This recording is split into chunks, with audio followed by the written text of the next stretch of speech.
Shalom, shalom, bien-aimés. Me revoici encore devant vous pour partager comme d'habitude la parole de Dieu. Mais comme nous connaissons comment nous commençons, nous allons prier. Sois élevé, toi qui es au-dessus de toutes les créatures, toi qui nous as donné le souffle de vie ce matin. Sois élevé, Seigneur. Nous te sommes reconnaissants parce que tu as pensé à nous faire du bien. Voilà pourquoi, Seigneur, mon Dieu, mon roi, nous voulons commencer aussi avec toi. Nous voulons t'honorer, Seigneur. Commence avec nous, chemine avec nous, termine avec nous. Saint-Esprit, nous ne connaissons rien. Nous savons que sans toi, nous n'allons rien faire. Nous avons besoin de toi. Nous avons besoin de ta plénitude. Nous avons besoin de ta présence. Pour que toi, tu sois là pour nous aider. Guide-nous, Seigneur. Montre-nous les chemins à suivre au travers de cet enseignement. Dans le nom de Jésus, nous avons prié. Amen. Amen, amen, amen, bien-aimés. Encore une fois, je me présente devant vous pour partager cette parole que Dieu a mis dans mon cœur.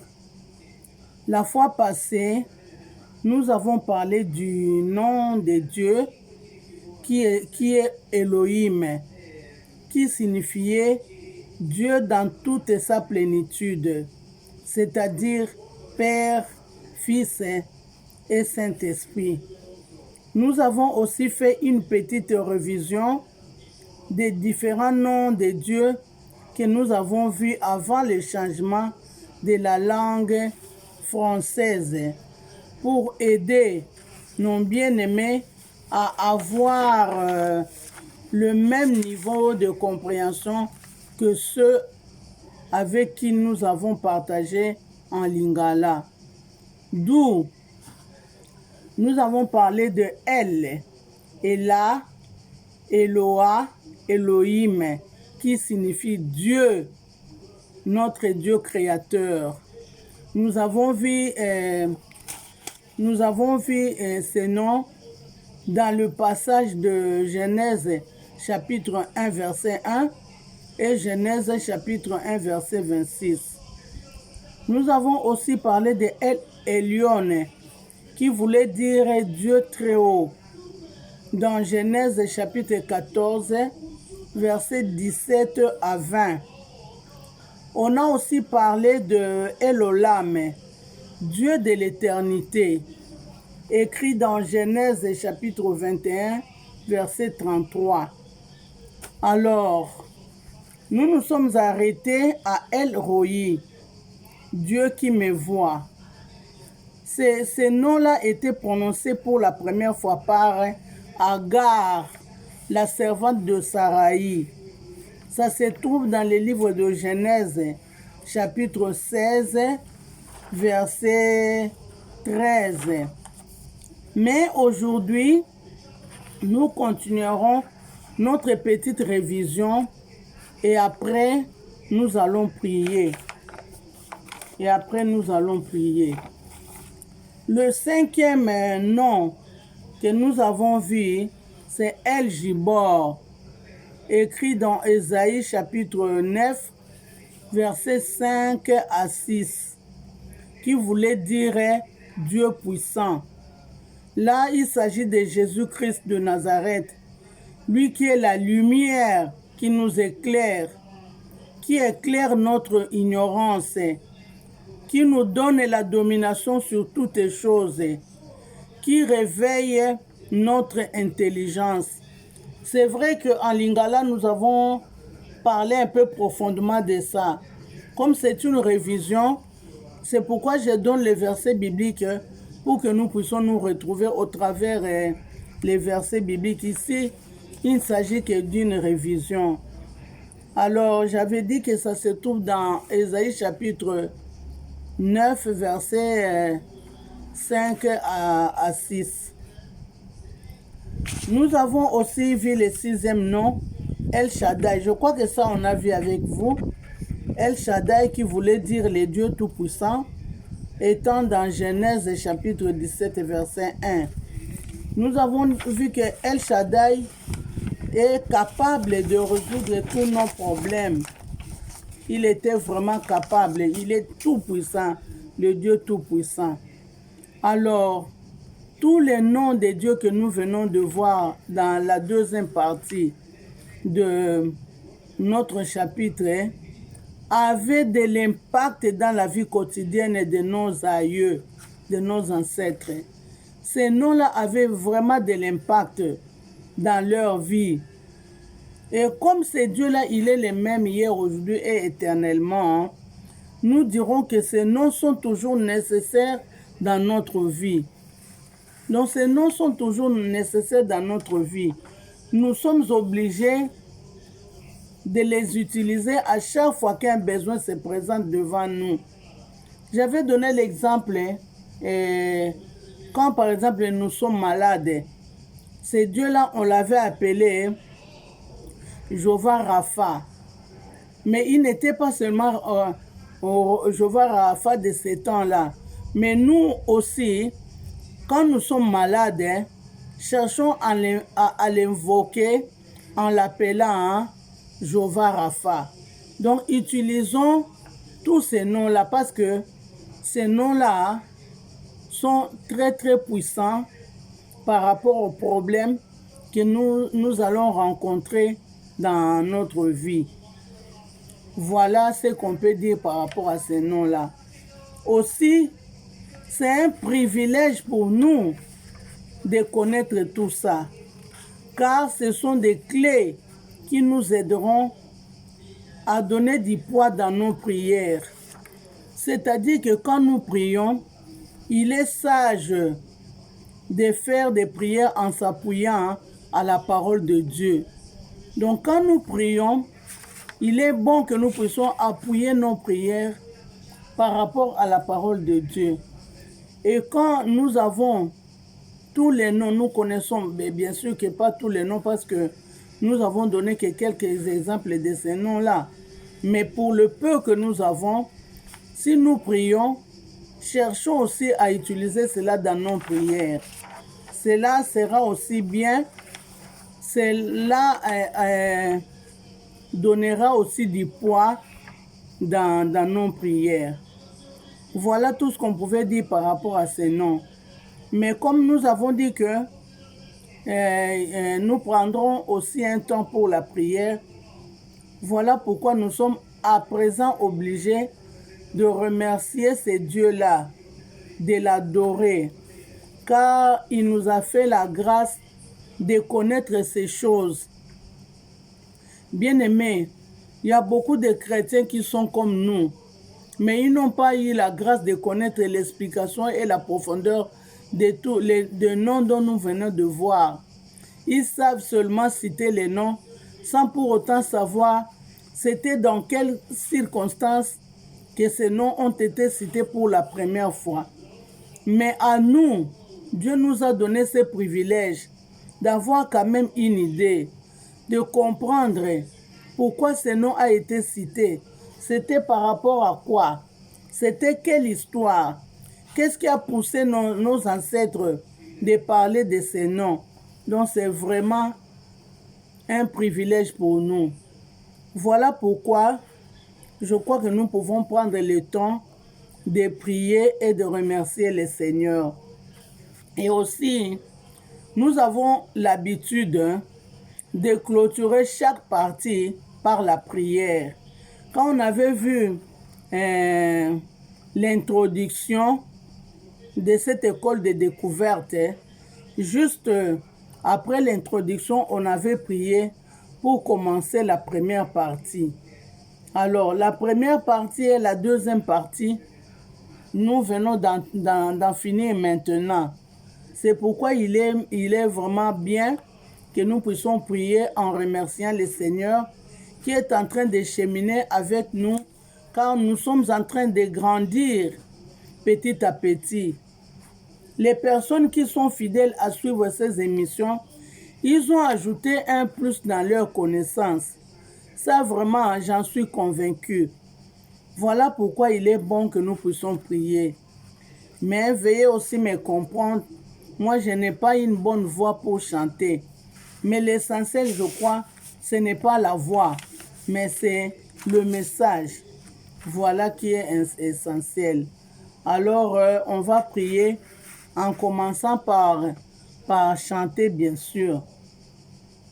Ok. Gloire, gloire, gloire à l'agneau.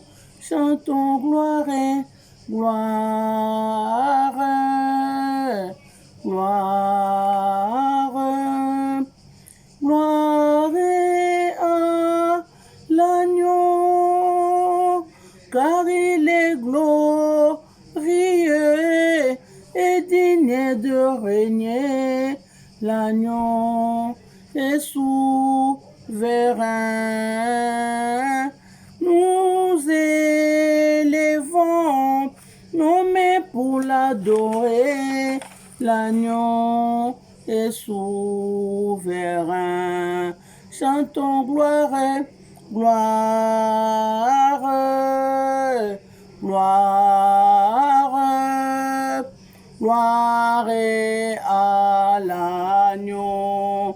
Gloire, gloire, gloire, gloire, gloire à l'agneau, car il est glorieux et digne de régner. L'agneau est souverain. Nous élevons nos mains pour l'adorer. L'agneau est souverain. L'agneau est souverain. L'agneau est souverain. L'agneau est souverain. L'agneau est souverain. Chantons, l'agneau est souverain. L'agneau est souverain. L'agneau de Dieu est souverain. L'agneau est souverain. L'agneau de Dieu est souverain. L'agneau est souverain. Oh, Jésus-Christ est souverain. L'agneau est souverain. Le Saint-Esprit est souverain. L'agneau est souverain. Le roi de rois est souverain. L'agneau est souverain. Le roi de rois est souverain. L'agneau est souverain. La Bible déclare, je bénirai l'Éternel en tout temps. Sa louange sera toujours dans ma bouche. Mon bien-aimé, voilà ce que David dit, qu'il louera toujours Dieu dans sa vie. Je crois que c'est un exemple à nous, un exemple à suivre pour nous, de louer le Seigneur. Pas seulement pour ce qu'il a fait pour nous, mais il mérite d'être adoré, il mérite d'être loué.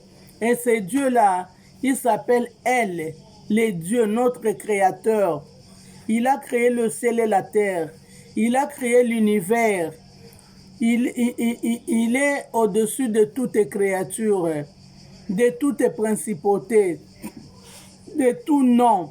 Il s'appelle El Elyon, le Dieu très haut.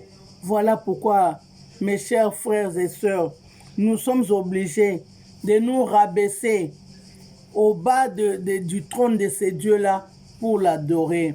Prions au nom de Jésus-Christ. Je te loue, je t'exalte, je t'adore Seigneur, toi le vrai Dieu, toi mon Créateur, toi qui es au-dessus de toutes les créatures, qui est comme toi Papa, tu es l'incomparable, tu es l'incommensurable, tu es l'insondable, tu es l'imbattable, tu es l'agneau de Dieu qui ôte les péchés du monde, tu es le ressuscité du troisième jour, tu es l'étoile brillante du matin. Tu es celui qui dit un mot et la chose s'accomplit. Tu n'as pas l'ombre de variation. Tu amènes à l'existence ce qui n'existe pas. Laisse-moi t'adorer. Laisse-moi te louer, Seigneur, parce que tu es tout pour moi. Toi qui es mon Créateur, toi qui es mon sauveur, toi qui es mon guérisseur, toi qui es mon support, tu es mon appui, Seigneur. Laisse-moi t'adorer. Tu es mon bouclier, tu es le rocher de mon salut, tu es mon berger et je ne manquerai de rien. Tu es ma forteresse. Laisse-moi t'adorer, Seigneur, qui est comme toi, Seigneur. Tu es mon précepteur, Papa. Tu es mon restaurateur, Seigneur. Oh mon Dieu, mon roi, Papa. Laisse-moi t'adorer. Laisse-moi te louer. Les seigneurs de seigneurs, les seigneurs de gloire, l'Éternel notre justice, le roi de rois, le roi de gloire. L'Amen. Tu es l'alpha. Tu es l'alpha et l'oméga. Tu es le vrai cep, Papa, qui est comme toi, le commencement et la fin. Mon âme t'adore, mon âme te chante, mon âme t'exalte.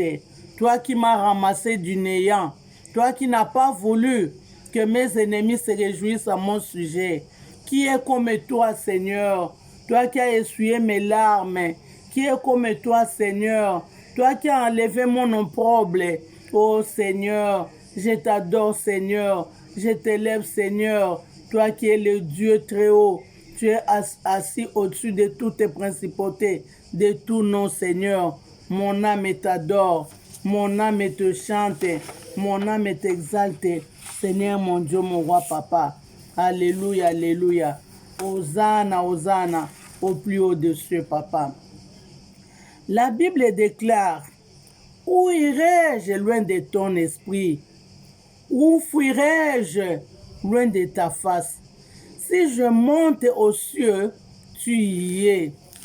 Si je me couche au séjour de mort, t'y voilà. Si je prends les ailes de l'aurore et que j'aille demeurer au-delà de la mer, là aussi, ta main me conduira et ta droite me saisira. Mon frère bien-aimé, ma sœur, la Bible déclare qu'il s'appelle El Roi, le Dieu qui a vu Agar. Agar qui est allée s'isoler. Elle croyait être seule, mais elle était avec ces dieux-là. Dans sa souffrance, dans ses problèmes, elle croyait être seule, mais Dieu était à ses côtés. C'est pourquoi mon frère, ma sœur, Dieu te connaît. Dieu te connaît. Il sait ce qui est en train de se passer dans ta vie. Peut-être tu es mélancolique. Peut-être tu as des problèmes. Tu n'arrives pas à résoudre ces problèmes. Peut-être tu es bloqué quelque part. Peut-être tu es malade. Peut-être maintenant tu es hospitalisé. Tu es désespéré dans ta vie. Ces problèmes ne s'ouvrent pas. Tu as beaucoup prié. Tu n'as pas entendu la réaction de Dieu. Mais ce soir, le Seigneur te dit, ne crains rien, car je suis avec toi.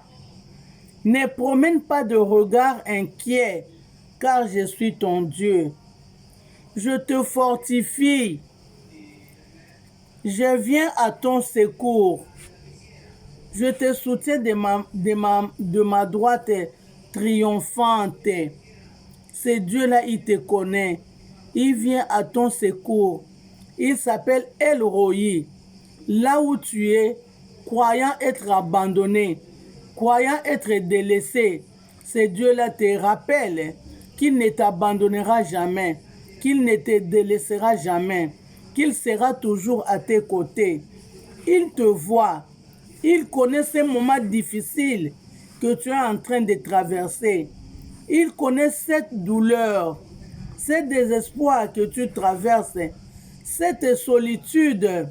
Mais il te dit qu'il vient à ton secours. Il te soutient par sa main. Ça, c'est le Seigneur qui te dit. C'est comme ça que le Dieu parle. Toi-même, tu connais comment tu es bloqué. Mais ce message te concerne. Le Seigneur dit qu'il vient à ton secours. Toi qui me regardes, toi qui es bloqué, toi qui n'as pas de solution, toi qui ne sais que faire par rapport à ces problèmes, le Seigneur te parle maintenant parce qu'il te connaît, parce qu'il te voit. Il te connaît par ton nom. Il s'appelle El Roi, les dieux qui te voient. Il te connaît. Il est ton secours. Il est le secours qui ne manque jamais dans la détresse. Pendant que tu es en train de passer des moments de détresse, il est là. Il s'appelle El Roi. Il avait vu Agar. Il te voit. Il me voit. C'est pourquoi disons merci à ce Dieu-là qui nous connaît, qui vient de dire qu'il est là pour résoudre notre problème. Parce que ce Dieu-là, il ne ment pas. Il n'est pas un homme pour mentir. Il n'est même pas le fils de l'homme pour se repentir. Il est derrière sa parole pour l'accomplir. Adorons-le. Prions. Oui, Seigneur, tu me connais, Seigneur, mon Dieu, mon roi. Tu me dis que tu me soutiens, Seigneur, mon Dieu, mon roi. Tu viens à mon secours, Seigneur, mon Dieu. Tu es mon aide, Seigneur. Comment ne pas t'adorer, comment ne pas te louer, Seigneur. Toi qui me donnes, Seigneur, de l'espoir. Toi qui me fortifies, Seigneur, mon Dieu. J'étais abattu, Seigneur. J'étais abandonné, Seigneur. Je croyais être seul. Je croyais être seul sans solution. Mais maintenant, tu dis que tu viens pour me secourir. Que tu es le secours qui ne manque jamais dans la détresse. Que tu me vois et que tu t'appelles El Roi, les dieux qui me voient, les dieux qui me connaissent. Sois béni, sois magnifié, sois exalté, Seigneur. Merci, mon Dieu, mon roi, papa. Merci pour le réconfort, Seigneur, de mon cœur. Merci pour l'espoir, Seigneur. Tu es mon espoir, Seigneur. Vers toi sont braqués mes yeux. En toi repose mon espoir, Seigneur. Une seule chose à savoir, j'attends un miracle de ta part. Parce que maintenant, tu me dis que tu viens à mon secours. J'attends, Seigneur, un miracle de ta part. Merci, Seigneur, parce que tu ne mens jamais. Merci, Seigneur, mon Dieu, mon roi, pour la grâce que tu me fais maintenant pour que je puisse me retrouver par rapport à ces problèmes qui me bloquaient. Sois béni, sois magnifié, sois exalté, Seigneur. Alléluia, alléluia, alléluia, Seigneur. Gloire à toi, Papa. La Bible déclare qu'il s'appelle El Shaddai, le Dieu Tout-Puissant. Il exerce cette main au combat. La Bible dit, quand ton ennemi viendra devant toi comme un fleuve, El Shaddai les mettra en fuite. Mon frère, El Shaddai est prêt pour combattre pour toi. Il est prêt pour combattre pour toi. Il est capable de résoudre.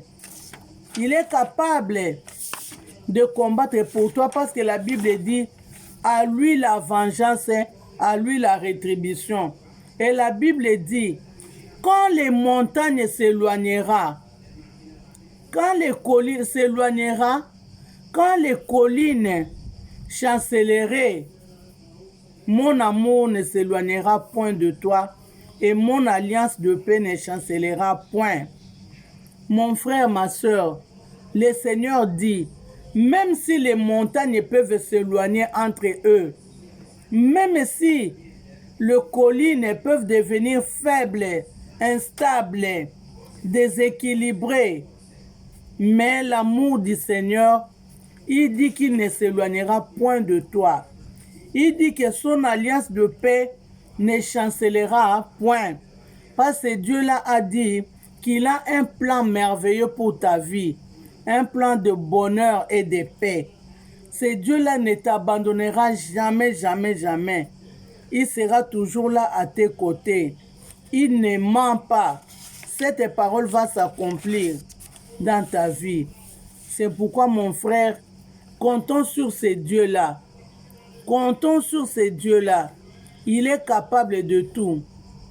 Il s'appelle El Gibor, les dieux puissants. Il s'appelle El Gibor, les dieux puissants.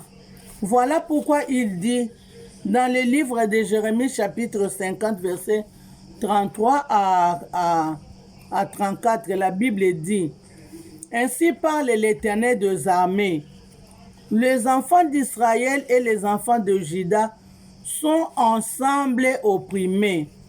Tous ceux qui les ont amenés captifs les retiennent, eux refusent de les relâcher. Mais leur vengeur est puissant. Leur vengeur est puissant. Il s'appelle El-Gibor. Il défendra leur cause. Il fera trembler leurs ennemis afin de leur donner du repos. Mon frère, ton vengeur est puissant. Ton vengeur est puissant. Il s'appelle El-Gibor. Il défendra ta cause. Il défendra ta cause. Remercie ces dieux-là. Sache maintenant que tu as quelqu'un qui va venger pour toi. La Bible dit à lui la vengeance, à lui la rétribution. On dit que ton vengeur est puissant. Il s'appelle El-Gibor. Il défendra ta cause. Remercions ces dieux-là. Oui, Seigneur, mon Dieu, mon roi, papa. Tu es mon vengeur, Seigneur. Tu connais mes ennemis, Seigneur. Tu connais les plans qui sont en train d'établir pour moi, Seigneur. Tu les vois la nuit quand ils viennent m'attaquer. Tu vois les complots, Seigneur, le programme qu'ils sont en train de faire pour moi. Mais mon Dieu, mon roi, merci parce que tu me rassures que tu es mon vengeur, que tu es puissant. Tu vas changer le combat, Seigneur. La Bible dit à toi la vengeance, à toi la rétribution. Pendant que je ne le connais pas, pendant que je ne le vois pas, toi tu es El-Roi, tu le vois. Et tu vois tout ce qu'ils sont en train de programmer pour moi. Mais Seigneur, je te bénis parce que toi tu es mon vengeur. C'est toi qui vas venger, Seigneur. C'est toi qui vas prendre mon soutien. Tu es mon support, Seigneur. Tu es mon soutien, Seigneur. Tu es mon secours. Tu vas me secourir. Sois béni, sois magnifié, sois exalté, sois adoré, Seigneur. Je te remercie grandement, Seigneur, mon Dieu, mon roi, pour la considération, Seigneur. Pendant que le monde me rejette, pendant que ma famille me rejette, Seigneur, mais toi, tu dis que moi, j'ai de la valeur pour toi. Tu dis que j'ai du prix à tes yeux, Seigneur. Merci pour la considération. Merci pour la solution à tous mes problèmes. Sois béni, sois magnifié, sois exalté, Papa. Au nom de Jésus, j'ai ainsi prié. Amen. Amen, amen, amen, mes bien-aimés. Aujourd'hui, nous terminons ici. Nous allons nous revoir la semaine prochaine. Ciao. Que le Seigneur vous bénisse. Ciao.